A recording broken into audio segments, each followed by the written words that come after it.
Labirin kehidupan kembali menjumpai Anda, sahabat. Tulisan Pendeta Yoas Adi Prasetya kali ini diberi judul Hari ke-8 dan Asa Kita. Saya Daniel Budi Laksono. Kata minggu dalam bahasa Indonesia berasal dari bahasa Portugis, domingo. Kata ini erat hubungannya dengan istilah Latin Dies Dominicus yang berarti hari Tuhan. Penamaan ini mengingatkan kita pada kebiasaan sebagian besar umat Kristen untuk beribadah pada hari ini. Sebab pada hari pertama itulah Yesus Kristus bangkit dari kematian. Tentu saja di dalam gereja mula-mula tidak jarang pula muncul catatan berbeda bahwa sebagian komunitas Kristiani masih beribadah pada hari Sabat, khususnya mereka yang memiliki latar belakang keyahudian. Akan tetapi tampaknya di dalam banyak tulisan bapak-bapak gereja, tradisi menggeser ibadah dari hari Sabat ke hari Minggu ini semakin mengental. Didache yang dipercaya menjadi buku katekisasi tertua di dalam gereja Kristen mencatat, namun pada setiap hari Tuhan, berkumpullah kalian bersama dan pecahkanlah roti dan mengucap syukurlah setelah mengakui kesalahan-kesalahanmu, sehingga kurban-kurbanmu menjadi murni. Sejak Kaisar Konstantinus mengadopsi kekristenan sebagai agama resmi kekaisaran pada awal abad keempat, kebiasaan beribadah pada hari Minggu menjadi formal dan legal. Pergeseran ini tentu dapat dipandang sebagai sebuah penanda identitas atau identity marking baru dari sebuah komunitas yang memperoleh peneguhan dirinya dari Dia yang bangkit itu. Komunitas iman yang baru yang bernama gereja itu berbeda dari komunitas iman yang identitasnya ditandai oleh kesamaan ras Yahudi dan oleh hukum Taurat. Pada titik ini dampak negatifnya tentu dapat dipahami, yaitu bahwa kekristenan lantas mengambil jarak yang kontras, bahkan konfrontatif dari Yudaisme. Padahal bukankah kedua komunitas ini berbagi sabda Allah yang sama di dalam Alkitab Perjanjian Lama atau Perjanjian Pertama? Jika demikian sahabat, bagaimana kita menemukan sebuah perspektif lain yang dapat merangkai kembali kontinuitas iman Kristen dengan iman Yahudi, sekaligus memahami makna ibadah yang senantiasa terikat dengan dimensi waktu itu secara baru? Tampaknya ide mengenai hari ke-8 perlu kita pertimbangkan. Penulis surat Barnabas mengusulkan sebuah perspektif hari ke-8 yang menawan. Sebagai catatan, surat Barnabas ini tidak sama dengan Injil Barnabas. Jika Injil Barnabas ditulis pada abad ke-16 atau ke-17 dalam bahasa Italia oleh seorang penulis yang tampaknya ingin menafsirkan asal-muasal kekristenan dari perspektif Islam, maka surat Barnabas adalah salah satu tulisan spiritual yang paling tua yang diduga ditulis oleh Barnabas yang tercatat namanya di dalam Kisah Para Rasul. Tidak terlalu jelas kapan surat ini ditulis, sekalipun tampaknya ia sudah dikutip oleh Clement dari Alexandria pada abad kedua.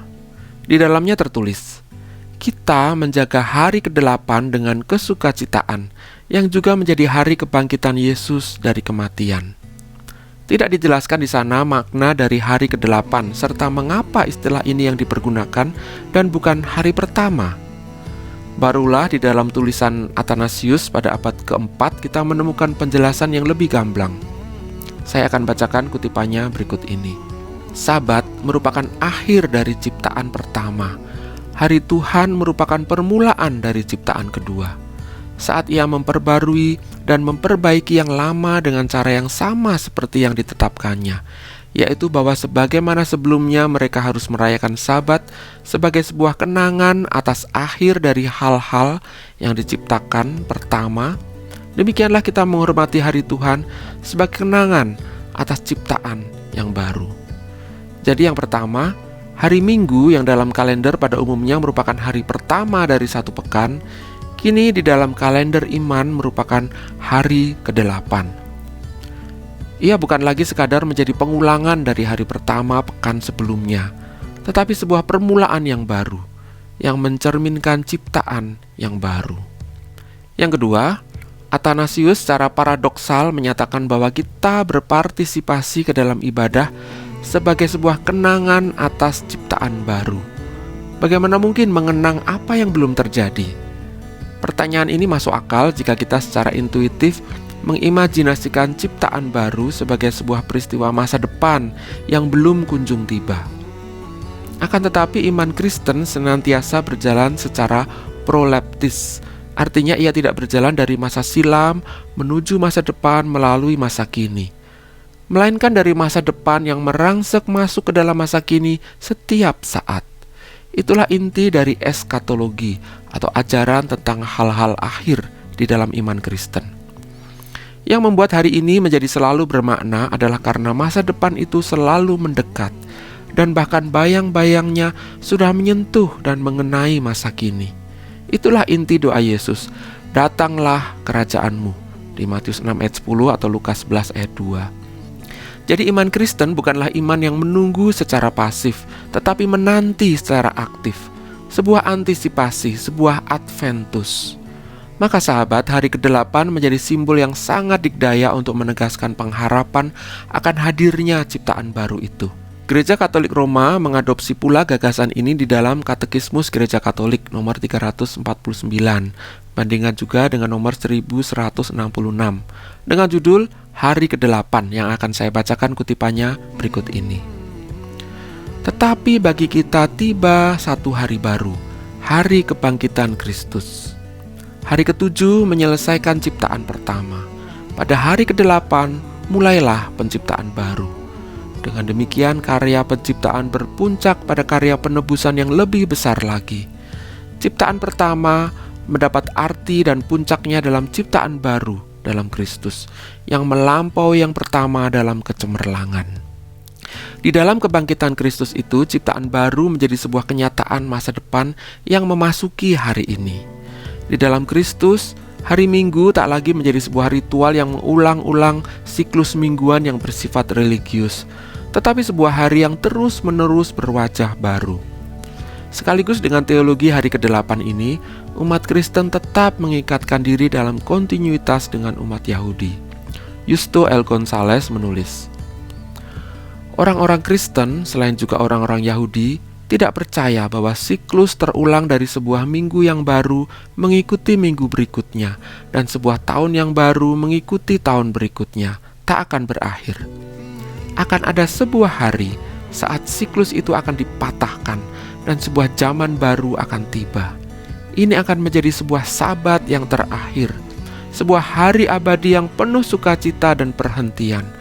Berkat perayaan mereka akan kebangkitan Tuhan pada hari pertama dari minggu itu, dan cara mereka menghubungkan hari itu dengan hari pertama penciptaan, orang-orang Kristen akan segera menunjukkan bahwa hari pertama dari minggu itu adalah juga hari yang ke-8. Dengan demikian apa yang mereka rayakan pada hari itu, selain kebangkitan Yesus dan permulaan dari sebuah ciptaan baru, adalah juga janji dari hari yang ke-8, yaitu permulaan dari keabadian.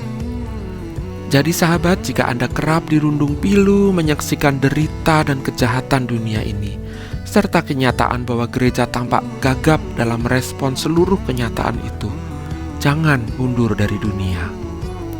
Sebab masa depan dunia ini masih sangat layak diperjuangkan. Jangan pula urung menggereja, justru sebaliknya, dan setidaknya tetaplah datang ke ibadah minggu. Namun kali ini datanglah dengan sebuah asa baru, dengan mata iman yang baru, yaitu bahwa ibadah minggu adalah sebuah gerbang untuk memasuki hari ke-8, sebuah pengakuan bahwa terlepas dari besarnya kemalangan di depan mata, Allah masih terus bekerja. Penciptaan belum usai, sebab Ia tengah membarui segala sesuatu. Anda dan saya memang tak mampu membarui dunia ini, tetapi Tuhan mampu.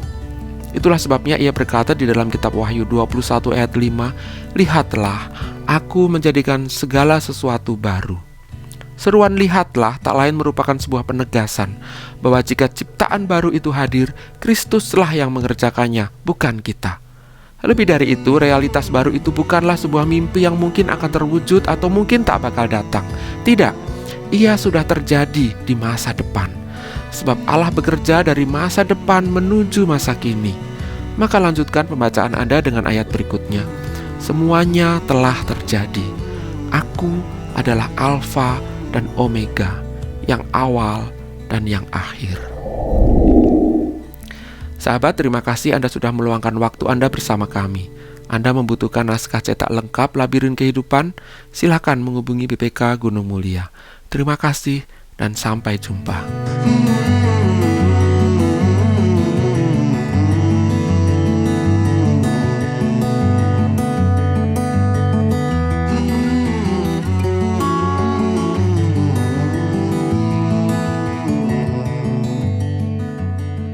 Sahabat, mari dukung pelayanan dan pekabaran Injil melalui YKB dengan membagikan link acara ini kepada sebanyak mungkin orang.